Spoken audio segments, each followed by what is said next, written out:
오늘 하나님의 말씀은 고린도후서 12장 1절부터 10절까지 말씀입니다. 고린도후서 12장 1절부터 10절까지 우리 한 절씩 교독하도록 하겠습니다.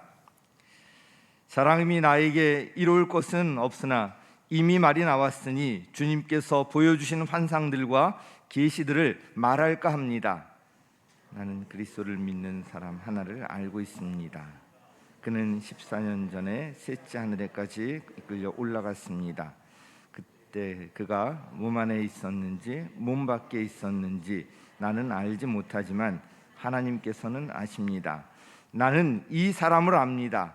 그가 몸을 입은 채 그렇게 했는지 몸을 떠나서 그렇게 했는지를 나는 알지 못하지만 하나님께서는 아십니다. 이 사람이 낙원에 이끌려 올라가서 말로 표현할 수도 없고 사람이 말해서도 안 되는 말씀을 들었습니다. 나는 이런 사람을 자랑하려고 합니다.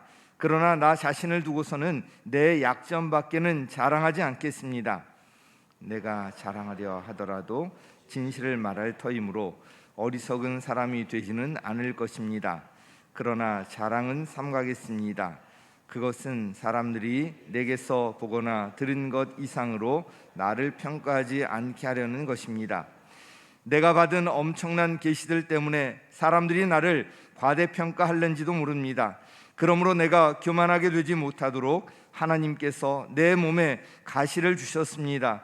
그것은 사탄의 하수인이라고 할 수 있는데 그것으로 나를 치셔서 나로 하여금 교만해지지 못하게 하시려는 것이었습니다. 나는 이것을 내게서 떠나게 해달라고 주님께 3번이나 간청하였습니다. 그러나 주님께서는 내게 이렇게 말씀하셨습니다. 내 은혜가 내게 족하다. 내 능력은 약한 데서 완전하게 된다. 그러므로 그리스도의 능력이 내게 머무르게 하기 위하여 나는 더욱더 기쁜 마음으로 내 약점들을 자랑하려고 합니다. 함께 읽겠습니다. 그러므로 나는 그리스도를 위하여 병약함과 모욕과 궁핍과 박해와 곤란을 겪는 것을 기뻐합니다. 내가 약할 그때 오히려 내가 강하기 때문입니다. 아멘. 할렐루야. 오늘도 예배받게 합당하신 우리 주 예수 그리스도만 높여드리길 원합니다. 저는 오늘 함께 읽은 고린도후서 본문을 중심으로 약점을 자랑하는 믿음, 소개받은 대로 이 제목으로 함께 하나님의 말씀을 나누고 기도 제목 삼기를 원합니다. 약점을 자랑한다라는 게 사실 선뜻 이해되는 부분은 아닌 것 같습니다. 약점은 좀 감춰야 되는 것인데 이 약점을 자랑하게 되는 어떤 믿음이 또 있는 것 같습니다. 이번 수련회가 진짜 저한테도 굉장히 특별한 시간이었던 거는 제가 옥수교회에 온 지 얼마 또 안 된 것 같은데 벌써 또 3년이 됐더라고요. 근데 그 3년 동안 그러니까 어떻게 보면 제가 코로나를 몰고 온 건 아닌가. 제가 왔는데 얼마 안 있어서 바로 코로나가 터졌거든요. 코로나 때문에 같이 뭐 이렇게 수련회로 같이 모이거나 또 싱글 청년들이 함께 어떤 청년부로서 이렇게 같이 함께하는 시간들을 갖기가 참 어려웠었는데 그렇게 부임하고 처음으로 외부에 나가서 수련회다운 수련회, 그러니까 저는 옥수교회에서는 함께하는 첫 번째 수련회였는데 뭐 그랬기 때문에 굉장히 또 특별했죠. 저는 그 과정에서 이런 걸 좀 느꼈습니다. 이전까지는 이제 저도 사역자의 삶을 살아오다 보니까 매해마다 뭐 동계, 하계 늘 이렇게 반복되는 그 수련회가 사실은 사역자의 입장에서는 되게 또 부담스러운 이벤트일 수도 있거든요. 이거 잘 해서 정말 안전사고 없이 잘 갔다 와야 되는데 또 가는 사람들 다 또 은혜 받고 돌아와야 되는데 좋은 얘기가 좋은 기억이 남아야 될 텐데 이렇게 되는데 어느샌가 그런 것들이 되게 또 매너리즘에 빠져 있었던 것 같아요. 그래가지고 그냥 뭐 또 해야지 준비해야지 뭐 이런 식으로 이제 해왔었던 시기였던 것 같은데 이게 3년 정도 그런 부분들을 이제 진행하지 못하다 보니까 저 스스로에게도 이 수련회라고 하는 어떤 것이 얼마나 특별한가. 저도 어렸을 적에 수련회를 통해서 성령님을 만나고 변화됐었던 인물이기 때문에 참 우리 청년들에게 또 뭐 청년뿐만 아니라 우리 교회 학교 모든 지체들 가운데에 성경학교 수련회 정말 소중한 시간이구나. 그렇게 또 생각하면서 이제 이번에 준비를 하고 시작을 하게 됐는데, 막상 정말 수련회가 시작되고 나니까 우리 청년들이 같이 모여서 이런 거 저런 거 열심히 이렇게 마음도 나누고 예배하고, 그 가운데에서 세상 가운데서 그리스도인으로서 살아가고 있는 이 젊은이들이 또 이렇게 요동하는구나, 변화되는구나, 이런 것들을 아주 가까이에서 또 느낄 수 있는 그런 시간이었던 것 같습니다. 그래서 저 역시도 굉장히 그 시간들을 기다려왔기 때문에 첫날 저녁 집회 때 말씀을 전하기 위해서 앞에 섰는데 괜히 저도 막 울컥해가지고, 사실은 준비했었던 말씀을 전하지를 못했어요. 준비했었던 말씀을 전하지를 못하고 그냥 하나님이 은혜 주시는 대로 이렇게 이야기하다가 내려왔는데, 시작하기 전에 사실 마음이 되게 어려웠거든요. 또다시 코로나가 막 확산세에 있고, 게다가 막 비가 엄청 내려가지고 강남 지역에 또 수해 입은 사람들이 막 뉴스에 나오고, 이런 그런 상황 가운데에서 수련회 진행하는 거 괜찮을까? 3년 만에 진행한다고 막 들떠서 열심히 기도하며 준비했는데 혹시라도 또 가서 어떤 안전사고가 생기지는 않을까? 막 계곡 있는 데로 가서 계곡 프로그램도 막 마련해 놓고 했는데 안전사고 생기지 않겠지, 비가 너무 많이 왔는데, 막 이런 걱정도 되고, 괜히 또 갔다가 코로나가 확산돼서 우리 교회 뉴스에 나오면 어떡하지? 막 이런 고민들을 하면서 엄청 걱정했거든요. 그런데 그 약점들이 이렇게 변화가 되더라고요. 갔는데 여러분도 혹시 기억하시는지 모르겠는데 저희 수련회 2박 3일 동안만 갑자기 막 해가 떴어요. 물론 이제 두 번째 날에는 좀 이렇게 흐리고 약간 비도 좀 부슬부슬 내리기는 했지만 저희가 뭐 충분히 감당할 수 있을 정도의 것이었고, 첫날은 해가 너무 쨍쨍해가지고 막 더워서 땀이 막 범벅이 될 정도로 그런 날씨를 주셨습니다. 그래서 제가 이 자리를 빌어서 다시 한번 말씀드리지만, 우리 성도님들 너무나도 많이 기도해 주시고 또 물질로 후원해 주시고 계속해서 끝까지 관심 가져주셔서 정말 감사합니다. 이 모든 영광을 우리 하나님께 올려드립니다. 우리 박수로 한번 영광 올려드렸으면 좋겠습니다. 싱글뿐만이 아니라 7월에 교회학교 모든 수련회까지 하나님께서 이렇게 잘 이끌어 주셨는데, 담임 목사님께서 말씀하신 것처럼 이제 또 목자 컨퍼런스가 앞에 있습니다. 계속해서 우리가 함께 공동체로서 기도하며 그렇게 나아갈 수 있었으면 좋겠습니다.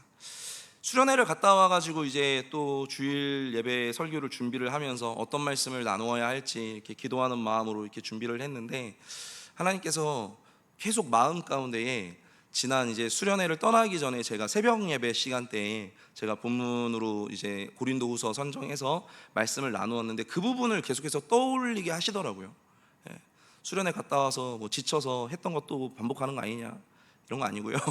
진짜 마음 가운데에 계속 감동을 주셔가지고 그때 새벽 때 나누었었던 말씀을 주일 예배 때 한 번 더 같이 나누면 너무 좋겠다라는 생각에 오늘 이 본문을 가지고 말씀을 나누고자 합니다. 싱글 수련의 주제였었던 나의 십자가 다시 지고라고 하는 그 주제와도 뭔가 이렇게 연결이 되는 것 같습니다. 그래서 본문으로 우리 함께 이제 고린도후서 12장 말씀을 이렇게 앞부분을 봉독을 했는데요. 최근까지 우리가 매일 만나 유경을 통해서 계속 살펴봤기 때문에 많은 성도님들 아마 잘 아시는 내용이겠지만, 그래도 배경에 대한 부분들을 짧게 좀 설명하고 본문을 살펴보려고 합니다. 이 고린도 교회는 내부적으로 파벌이 생겨서 분열했었던 교회였거든요. 고린도 교회가 내부적으로 파벌이 생겨서 분열이 되면서 또 뭐 그 외에도 아주 뭐 여러 가지 문제들이 막 산재한 그런 교회가 고린도 교회였습니다. 그러니까 그 고린도 교회의 소식을 바울이 전해 들었을 때, 바울의 선교 여행을 통해서 정말 열심히 그곳에서 복음을 전해서 교회가 생겨났는데, 그게 고린도 교회인데 바울이 얼마나 마음이 아팠겠습니까? 그래서 그 교회를 권면하고 또 고린도 교회에서 찾아온 사람들이 여러 가지 신앙의 어떤 질문들을 했기 때문에 그 질문들의 어떤 답변을 하고자 바울이 편지를 썼죠. 그 편지가 바로 고린도 전서입니다. 그래서 그 고린도 전서 말씀 가운데 교회를 권면해서 그 문제를 해결할 수 있도록 이렇게 권면을 하는데, 문제는 고린도 교회가 바울의 가르침을 받아들이지 않았다라는 것이죠. 그러니까 고린도전서 말씀이 이제 고린도 교회 가운데 전해졌는데 그거를 전적으로 받아들이지를 않습니다. 그리고 오히려 그 고린도 교회 가운데 반발하는 사람들이 또 생겨나가지고 그들 가운데 일부 사람들은 이 바울의 사도적인 권위를 공격하거든요. 사실은 이제 바울이 사도로서 사역을 해오면서 그 사도권에 대한 공격을 지속적으로 좀 이렇게 받아오기 때문에 한편으로서는 이제 바울 스스로도 굉장히 그 부분이 괴로웠을 것 같아요. 그 사도적 권위에 도전하면서 가르침에 반대하고 이러다 보니까 바울이 지금 당장 고린도 교회로 달려가고 싶었지만 또 순회 전도자의 삶을 살고 있었던 바울이 당장 또 고린도 교회에 달려갈 수는 없는 상황이었거든요. 그래서 한 번 더 고린도 교회에 다시 한번 편지를 보내게 됩니다. 이제 그것을 신학계에서는 소위 엄한 서신 또는 뭐 눈물의 서신 이런 식으로 이제 표현을 하는데, 바울은 이 엄한 서신에서 화를 내요. 그러니까 엄한 서신이 되겠죠. 그러면서 또 이제 눈물을 흘리기도 하고, 교회의 질서를 어지럽히고 주님께서 세우신 사도의 권위를 흔드는 사람들에 대해서는 교회가 용납하면 안 된다. 그 사람들은 강력하게 징계해야 된다. 이렇게 훈계를 합니다. 그래서 사도 바울의 입장에서는 자신의 사도권을 수호하고 변호하는 게 굉장히 중요한 일이었거든요. 왜냐하면 아까 앞에 말씀드렸었던 것처럼 바울이 복음 전도자의 삶을 살았는데 막 여기저기 다니면서 예수 그리스도 복음을 전했고 그 결과로 각 지역마다 교회가 형성된 것 아니겠습니까? 그런데 만약에 계속해서 바울의 대적자들이 지속적으로 바울이 무슨 사도냐, 걔는 사도도 아니다 막 공격을 해요. 그러면은 루머가 막 소문이 막 눈덩이처럼 퍼져가지고 사람들이 의심을 하기 시작하고 그러면 우리는 바울에게 전해받은 그 이야기는 뭐지? 이런 식으로 생각을 하게 되면 바울이 전한 어떤 복음 자체가 흔들리게 되고 그 결과는 교회 자체의 근본이 흔들리는 문제로 확산될 수가 있었기 때문에 바울은 이쯤에서는 내가 강한 어조로 훈계를 하더라도 뭔가 끊어내야 되겠다라고 생각을 해서 이 엄한 서신, 이 눈물의 편지를 보냈던 것이죠.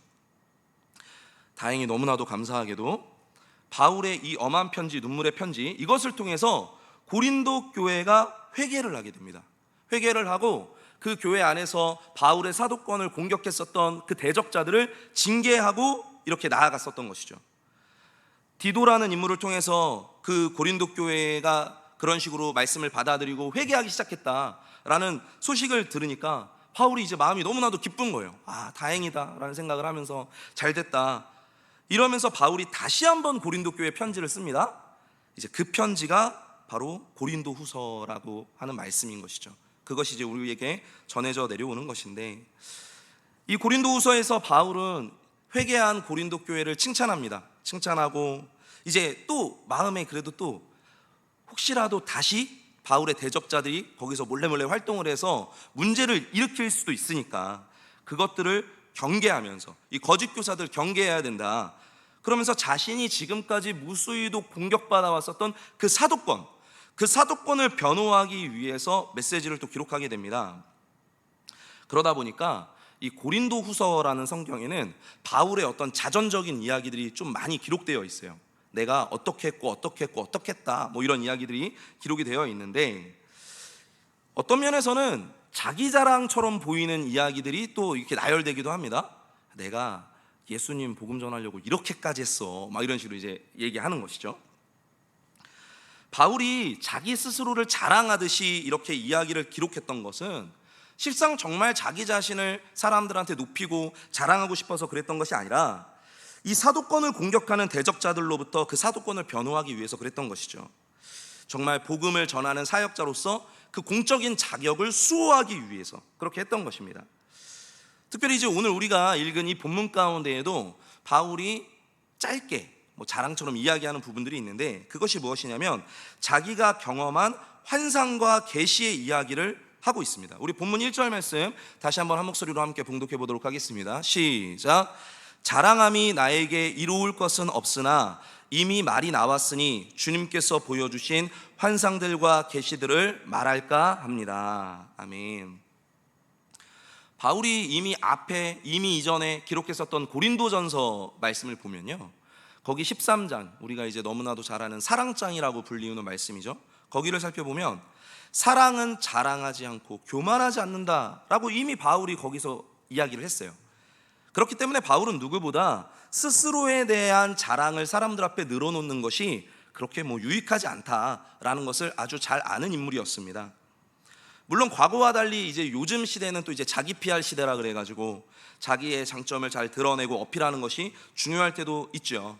그런데 이제 그것 역시도 너무 과도하면 또 사람들이 불편해할 수 있는 부분인 것 같습니다.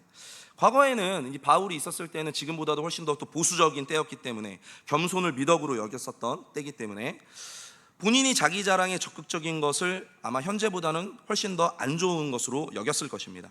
그런데 이 1절 본문 말씀을 헬라어 원문으로 살펴보니까 바울은 자기가 경험한 환상과 계시들을 이렇게 자랑하듯이 이제 이야기를 할 건데, 이 상황을 해야만 하는 의무감에서 한다라는 식으로 표현하고 있어요. 내가 이거를 해야만 하는 의무감에서 지금 이야기한다. 아마도 바울을 대적했었던 그 대적자들이 바울의 어떤 사도권을 부정하는 과정에서 자신들이 경험했었던 어떤 영적 체험들을 굉장히 많이 나열했었던 것 같아요. 그러니까 야, 바울 걔가 무슨 사도냐, 걔는 사도도 아니다, 내가 무슨 일 경험했는지 아냐, 내가 막 기도했더니 뭐 어떻게 됐고 뭐 이런 것들을 막 나열했었던 것 같습니다. 그러다 보니까 그거에 대응을 해서 참다 못해 바울이 자기도 경험했었던 어떤 계시와 환상들이 있다라는 것을 지금 말하려고 하는 것입니다. 본문에서 바울은 그 환상들과 계시들이 주님께서 보여주신 것이다 라는 것을 강조하고 있습니다. 환상은 어떤 눈으로 보이는 영적인 현상을 이야기하는 것이겠죠. 그리고 또 계시라고 하는 것은 더 큰 의미에서 다양한 방식으로 임하는 영적 현상을 이야기합니다. 흔히 이제 기독교는 계시의 종교라고 이야기합니다. 아까 전에 우리 남승현 형제도 간증 가운데에 어떤 환상에 대한 이야기를 나누어 주었는데 너무나도 감사했습니다. 이 계시라고 하는 것은요, 어원적인 의미를 살펴보면 감추어져 있었던 것이 드러난다라는 뜻을 갖고 있어요. 왜 기독교가 계시의 종교이냐? 죄로 인하여서 하나님과 인간은 완전히 단절될 수밖에 없었습니다. 하나님은 거룩하신 분이시기 때문에 죄가 있는 인간과는 함께 교제를 할 수가 없는 것이죠. 그래서 우리는 본질적으로는 그분이 누구신지, 그분이 어떤 분이신지, 그리고 그분의 뜻이 무엇인지를 사실 전혀 알 수가 없습니다.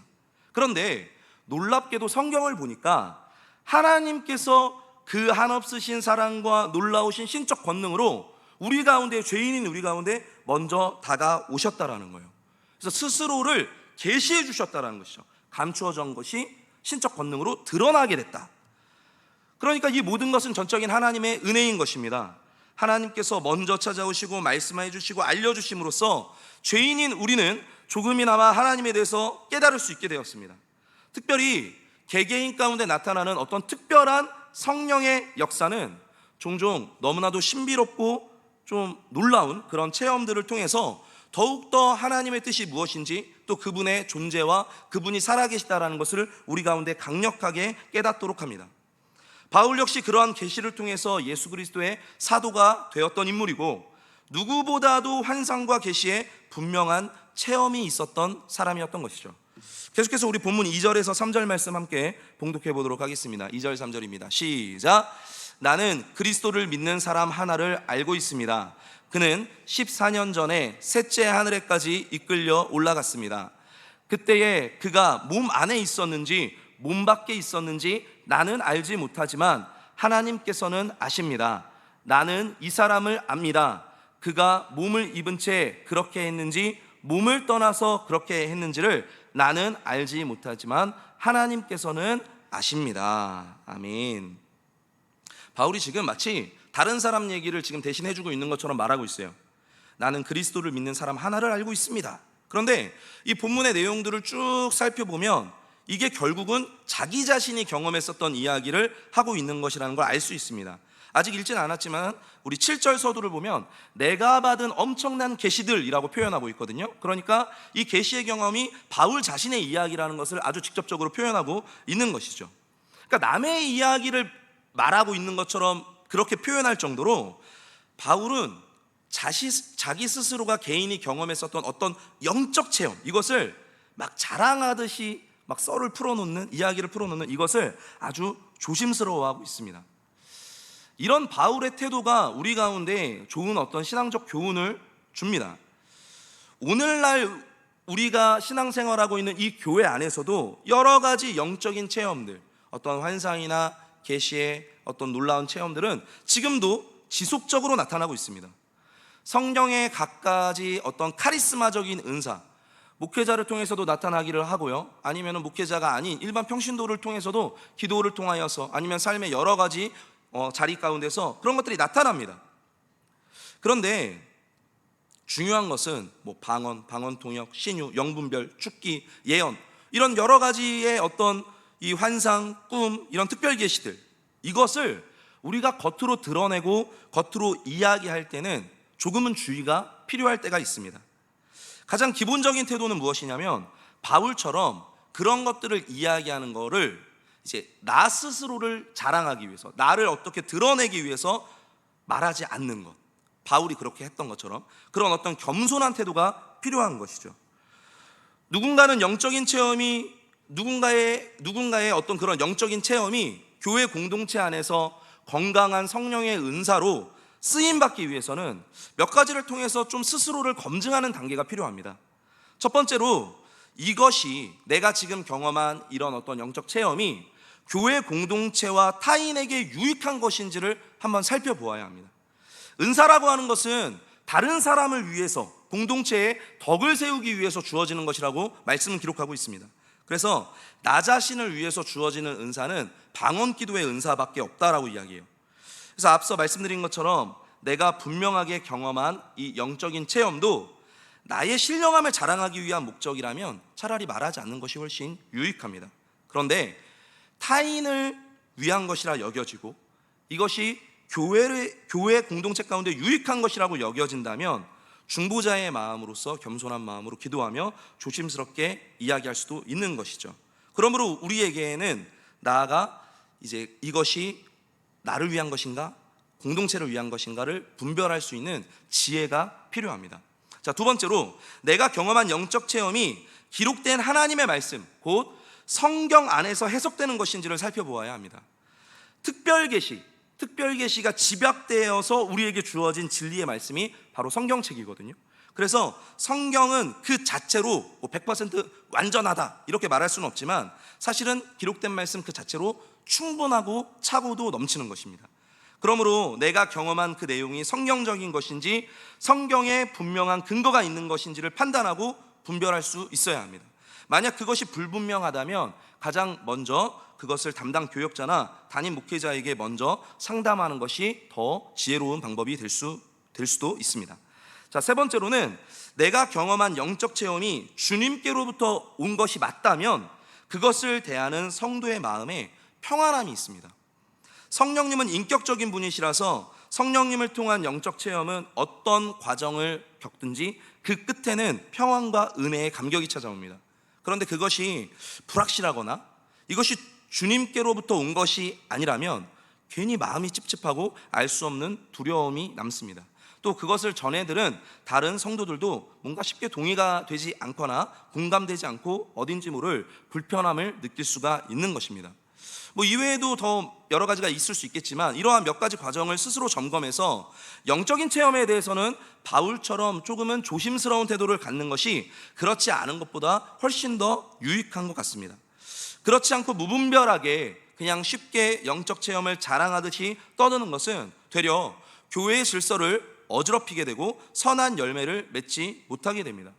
무엇보다 말이 나왔으니 이 자리를 빌어서 좀 부탁드리고 싶은 것은, 어디 기도원에, 어디 교회에 어떤 목사님에게 어떤 은사가 있다더라 이런 얘기를 듣고 함부로 찾아가서 안수기도 받고 예언 받고 하는 것을 절대로 자중하시기 바랍니다. 제가 아직 젊은 목회자이고 목회 경력이 그리 길지 않은 부족한 종이지만 그 짧은 시간 가운데에도 사실은 교회 안에 어떤 은사와 영적 체험을 사모해서 본인이 등록한 교회가 아닌 다른 어딘가를 찾아다니면서 안수받고 예언받고 하시는 분들을 많이 보아왔습니다. 그런데 문제가 생기는 경우를 너무나도 많이 봤어요. 그러니까 아마 저보다 훨씬 더 경력이 많으신 우리 담임 목사님이나 원로 목사님은 그런 것들 더 많이 보셨을 거예요. 그러니까 되도록이면은 그런 식으로 하지 마시고 신앙생활도 다른 것들처럼 기본이 가장 중요합니다.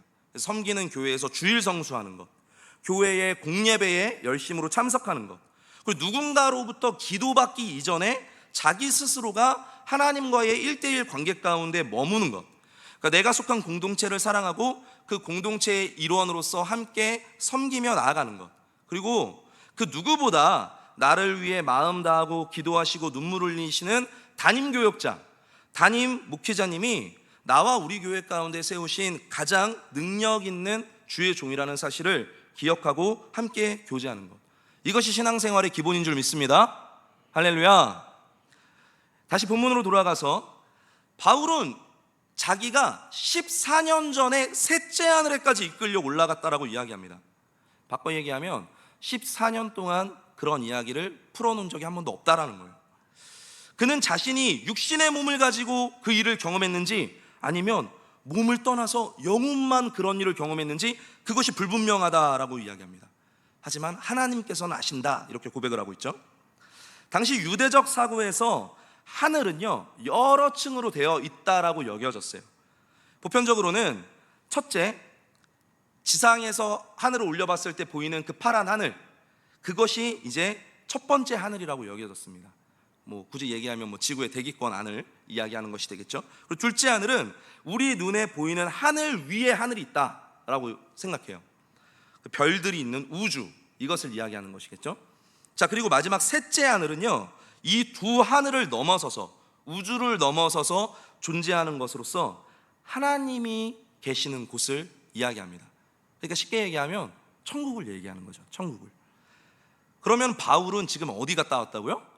자기가 천국을 갔다 왔다는 거예요.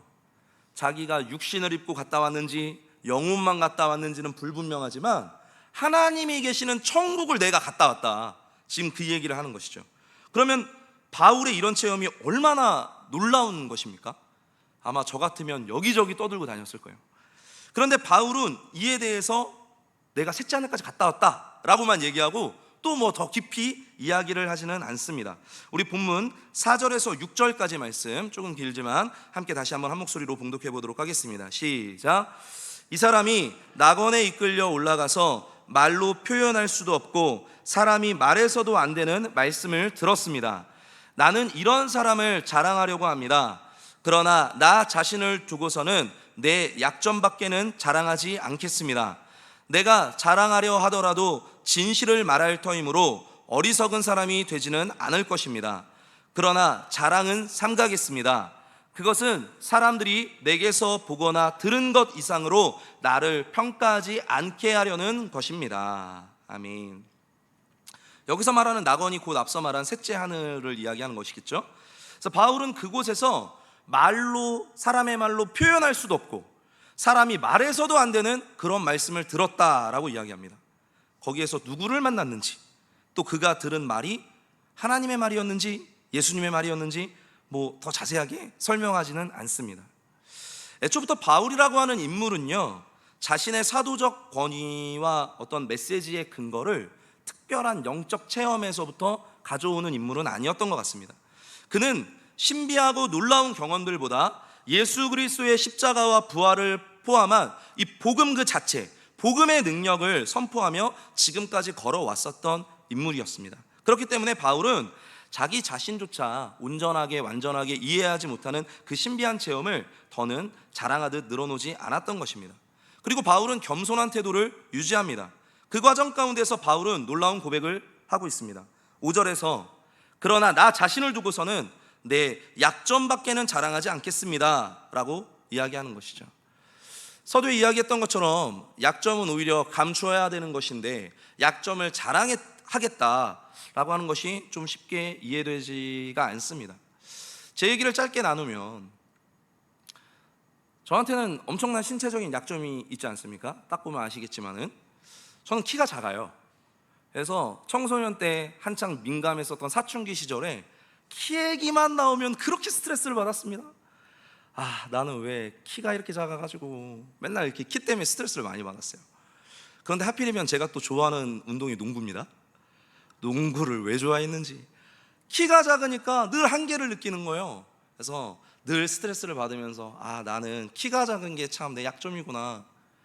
근데 나중에 깨닫게 됐어요. 나는 키가 작은 게 아니구나. 나는 비율이 안 좋은 거구나. 얼굴은 크고 팔다리는 짧아요. 차라리 키만 작았으면 좋았을 뻔했는데. 근데 이런 것들이 저한테 굉장히 스트레스가 되고 약점이 되었었는데, 이 약점이 언제 극복이 됐냐면 저 아내를 만나니까 이런 약점이 극복이 되더라고요. 나를 사랑해주는 자매를 만나니까 이 약점들이 싹 극복이 돼요. 이거를 바꿔서 신앙적으로 적용을 해보면 우리 각각에게는 스스로가 느낀 어떤 약점들이 있을지 모르겠어요. 그런데 그 약점이 하나님께서 나를 사랑하신다라고 하는 그 믿음 안에 거한다면, 예수님께서 나를 위해서 십자가에 죽으셨다라는 그 사실이 내 마음 가운데 확고하게 자리 잡고 있다면 과연 이것이 약점이겠습니까?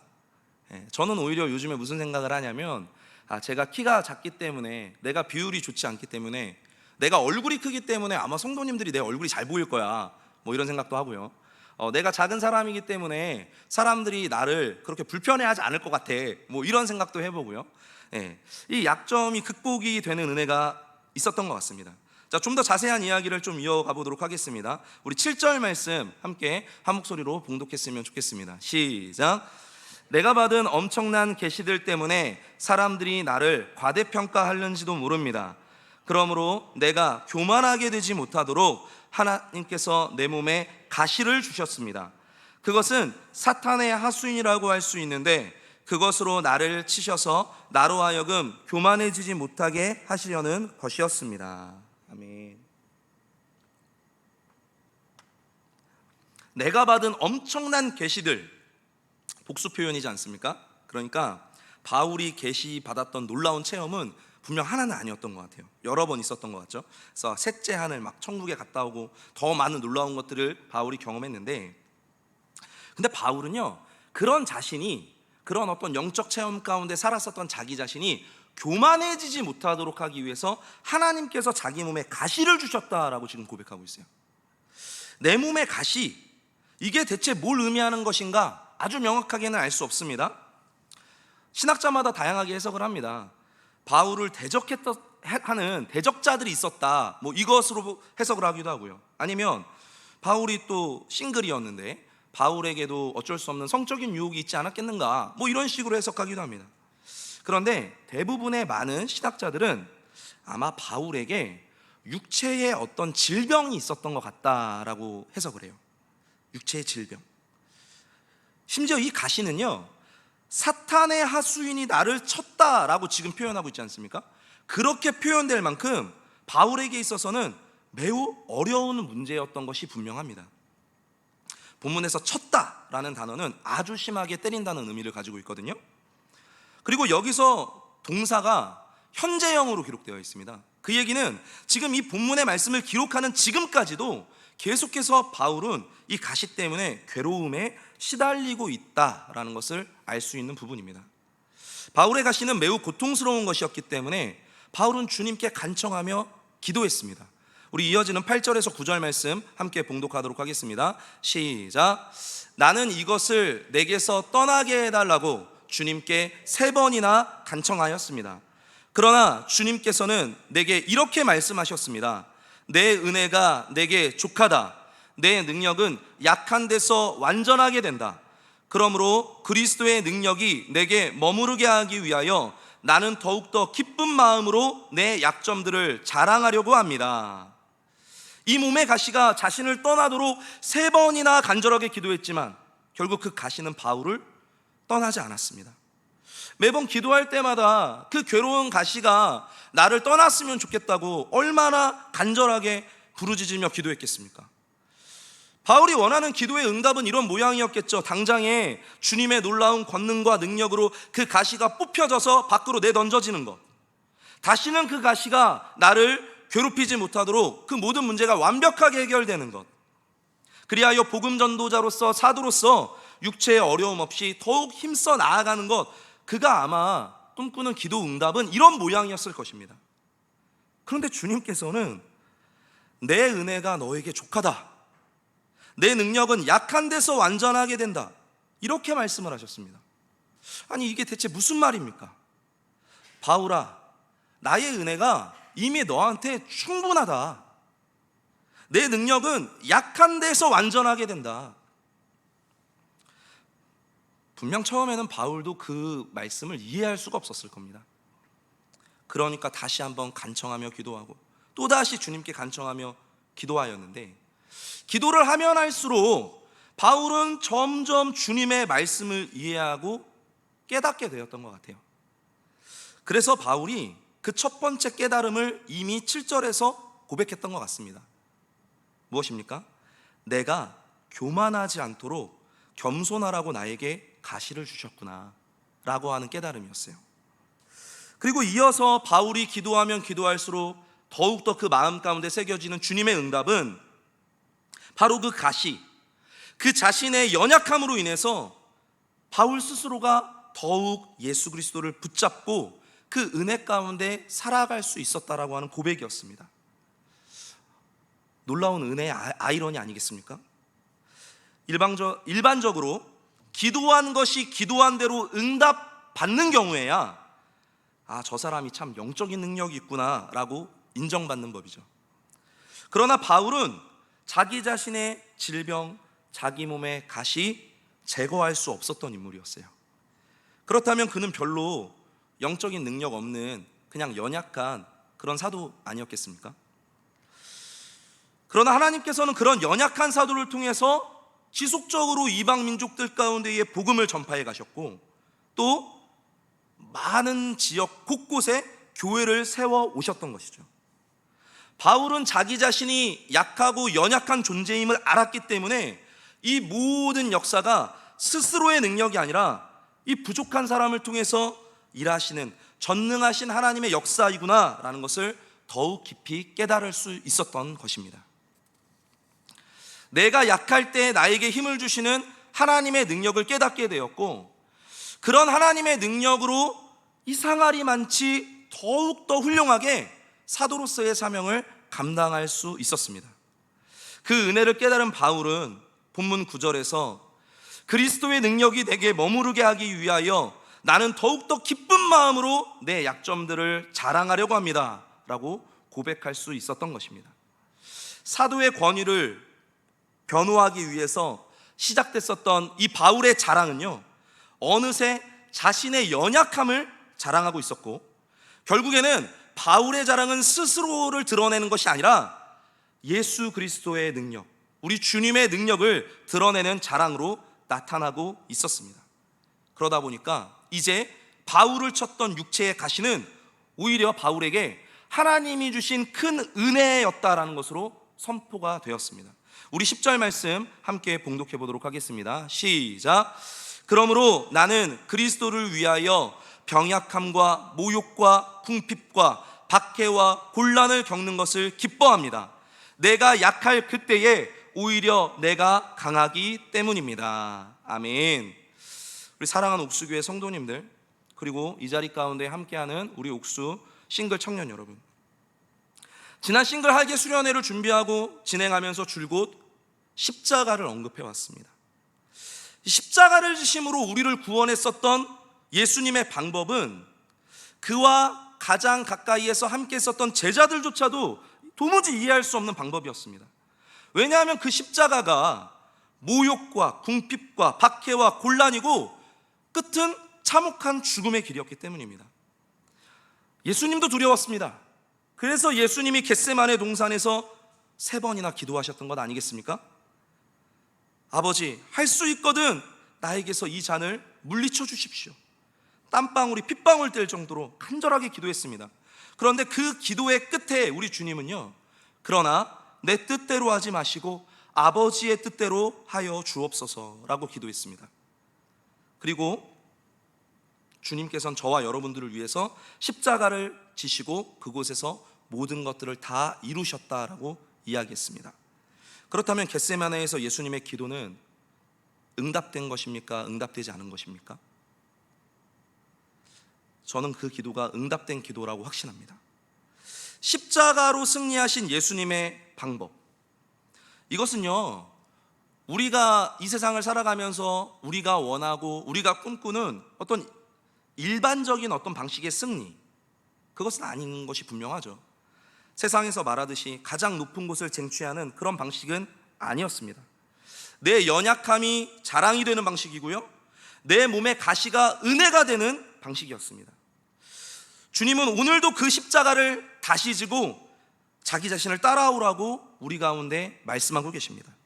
그 놀라운 은혜를 깨닫게 되면 언젠가는 이 자리에 함께하는 저와 여러분도 바울처럼 내 연약함을 자랑할 수 있는 믿음 위에 서게 되지 않을까요? 우리 마지막으로 말씀을 좀 읽고 설교를 마쳤으면 좋겠는데요, 이번에 우리 수련회 주제 말씀이었었던 고린도전서 1장 18절 말씀과 그리고 그 뒤에 이어지는 23절에서 25절 말씀을 우리 함께 한 목소리로 믿음으로 고백하면서 봉독할 수 있었으면 좋겠습니다. 시작. 십자가의 말씀이 멸망할 자들에게는 어리석은 것이지만 구원을 받는 사람인 우리에게는 하나님의 능력입니다. 우리는 십자가에 달리신 그리스도를 전합니다. 그리스도가 십자가에 달리셨다는 것은 유대 사람에게는 거리낌이고 이방 사람에게는 어리석은 일입니다. 그러나 부르심을 받은 사람에게는 유대 사람에게나 그리스 사람에게나 이 그리스도는 하나님의 능력이요 하나님의 지혜입니다. 하나님의 어리석음이 사람의 지혜보다 더 지혜롭고 하나님의 약함이 사람의 강함보다 더 강합니다. 아멘. 바울이 고백했던 그 족한 은혜가 오늘 이 말씀을 대하시는 저와 여러분의 삶 가운데 가득하게 되시기를 예수 이름으로 축원합니다.